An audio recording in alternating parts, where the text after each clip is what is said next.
साथियों, हमने कोरोना के समय में वर्क फ्रॉम होम की, ऑनलाइन मीटिंग्स की, वीडियो कॉन्फ्रेंस की, ऐसी अनेक व्यवस्थाएं विकसित की और हमें आदत भी हो गई थी।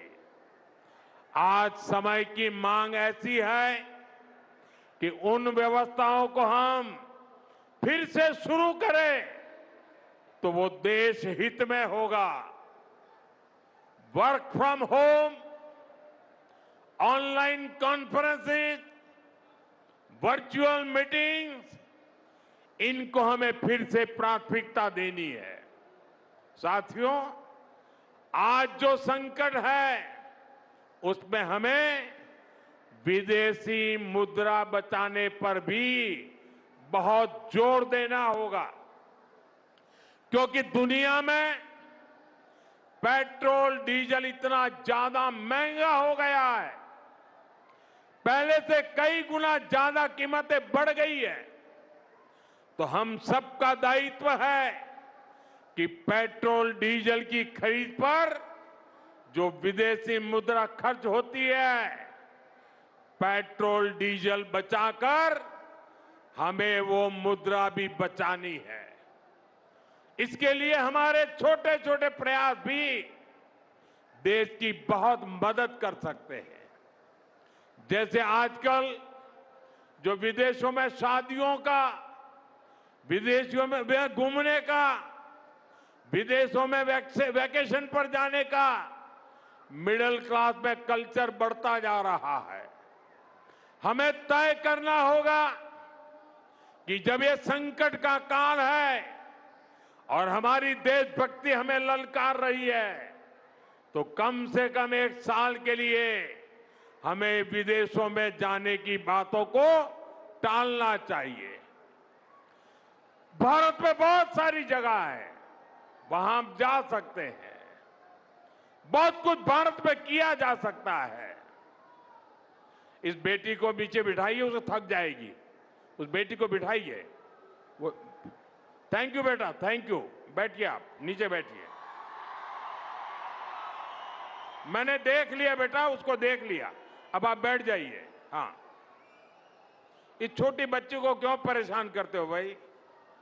इन बच्चों को बैठने दीजिए प्लीज। बच्चों को परेशान मत कीजिए जी। साथियों, हमें विदेशी मुद्रा बचाने के जो भी रास्ते हम लोग अपना सकते हैं, हमें बचाना होगा। साथियों, गोल्ड यानी सोने की खरीद एक और पहलू है जिसमें विदेशी मुद्रा बहुत अधिक खर्च होती है। एक जमाना था जब संकट आता था, कोई युद्ध होता था, तो लोग देश हित में सोना दान दे देते थे। आज दान की जरूरत नहीं है, लेकिन देश हित में हमको ये तय करना पड़ेगा कि साल भर तक घर में कोई भी फंक्शन हो, कोई भी कार्यक्रम हो, हम सोने के गहने नहीं खरीदेंगे, सोना नहीं खरीदेंगे। विदेशी मुद्रा बचाने के लिए हमारी देशभक्ति हमें चुनौती दे रही है और हमें इस चुनौती को स्वीकार करते हुए विदेशी मुद्रा को बचाना होगा। साथियों, ये समय एक और बड़े सबक का भी है। एक समय था जब हम कॉपर एक्सपोर्ट करते थे, लेकिन आज भारत के सामने स्थिति ऐसी बन गई कि अब हमें कॉपर को भी इंपोर्ट करना पड़ता है। हमारे देश में हड़तालें करवाकर कॉपर प्लांट्स को ठप करवा दिया गया और अब हालत ये हो गई कि हमें कॉपर बाहर से मंगाना पड़ता है और उसमें विदेशी मुद्रा खर्च होती है। इसलिए मैं ऐसे सभी श्रमिक समूह मजदूर संगठनों से भी कहूंगा कि हमें ऐसी बातों का जरूर ध्यान रखना चाहिए। भारत को आत्मनिर्भर बनने से जो भी कदम रोकते हैं उनमें हमें दूरी बनानी होगी और जो लोग ऐसी साजिशों में जुटे हैं उन पर भी कड़ी नजर रखनी होगी। मैं देश की अदालतों से भी आग्रह करूंगा कि ऐसी स्थिति आने पर देश हित में हमें कोई ना कोई रास्ता निकालने की तरफ बढ़ना चाहिए। साथियों, ऐसे ही खाने के तेल का भी है। इसके आयात के लिए भी बहुत बड़ी मात्रा में हमें विदेशी मुद्रा खर्च करनी पड़ती है। हर परिवार अगर खाने के तेल में खाने का तेल का जो उपयोग करता है अगर वो कुछ कमी करे, मैंने बार बार कहा है 10% कम करो। अगर हम तेल खाना कम करें ना तो भी वो देशभक्ति का बहुत बड़ा काम है। आप देश सेवा में योगदान दे सकते हैं और इससे देश सेवा भी होगी और देह सेवा भी होगी। इससे देश के खजाने का स्वास्थ्य भी सुधरेगा और परिवार के हर सदस्य का स्वास्थ्य भी अच्छा रहेगा।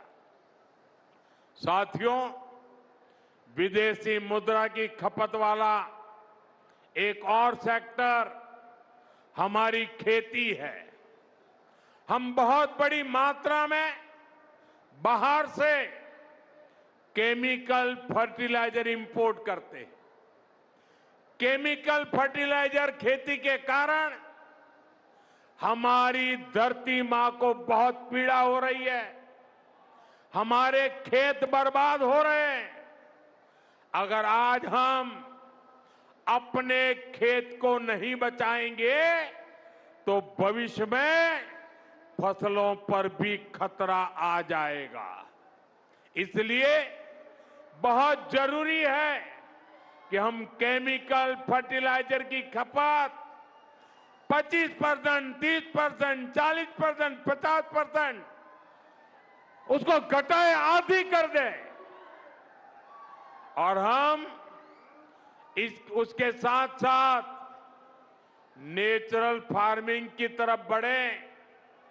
हम फर्टिलाइजर का उपयोग कम करके विदेशी मुद्रा भी बचा सकते हैं और साथ साथ अपने खेत को बचा सकते हैं, हमारी ये धरती मां को बचा सकते हैं और यह हमें करना ही होगा। आज वैश्विक संकटों से जो चुनौतियां आई है, हमें उन चुनौतियों को परास्त करना होगा। साथियों, भारत सरकार खेतों में डीजल पंप की जगह सोलर पंप की योजना चला रही है। हम खेतों में डीजल पंप की जगह सोलर पंप का उपयोग करने का जोर देना होगा।